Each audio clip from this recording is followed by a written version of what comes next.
خبر شامل کرتے ہیں شہر قائد سے، جہاں چیف رپورٹر کراچی جاوید محمود ارائیں کی رپورٹ کے مطابق پیپلز پارٹی کراچی ڈویژن کا اہم اجلاس پیپلز پارٹی سندھ کے صدر نثار احمد کھوڑو کی صدارت میں منعقد ہوا۔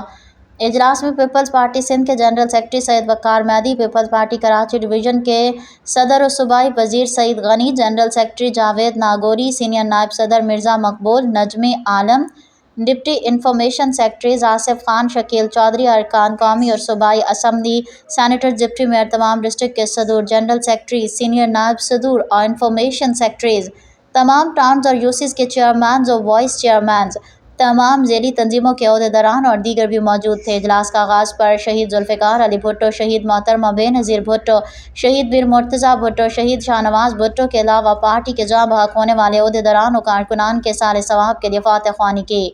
اجلاس میں 18 اکتوبر کو حیدرآباد میں ہونے والے جلسے عام کے حوالے سے تفصیلی تبادلہ خیال کیا گیا۔ 12 مئی کا سانحہ میں بھی کراچی میں بے گناہ شہریوں کو شہید کیا گیا۔ پاکستان پیپلز پارٹی سندھ کے صدر نثار احمد کھوڑو کا کہنا ہے کہ 18 اکتوبر کا سانحہ بھی بے گناہ شہریوں کی شہادت کا دن ہے۔ پیپلز پارٹی کراچی میں ہر جگہ موجود ہے۔ 104 یوسیز پر کراچی میں ہم کامیاب ہوئے ہیں۔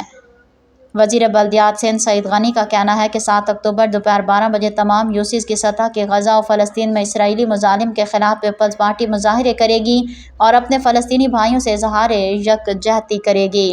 وزیر بلدیات سندھ سعید غنی کا کہنا ہے کہ جلسے کے حوالے سے ایک ڈویژن کمیٹی اور ڈسٹرکٹ کمیٹی بنائی گئی ہے۔ وزیر بلدیات سندھ سعید غنی کا کہنا ہے کہ ہر ڈسٹرکٹ میں ایک ٹرانسپورٹ کمیٹی بنائی جائے گی، جو ٹرانسپورٹ جلسہ عام میں شرکت کرنے والوں کا ڈیٹا مرتب کرے گی۔ وزیر بلدیات سندھ سعید غنی کا کہنا ہے کہ لیڈیز ونگ تمام ڈسٹرکٹ کے لیڈیز ونگ سے تعاون کریں گی۔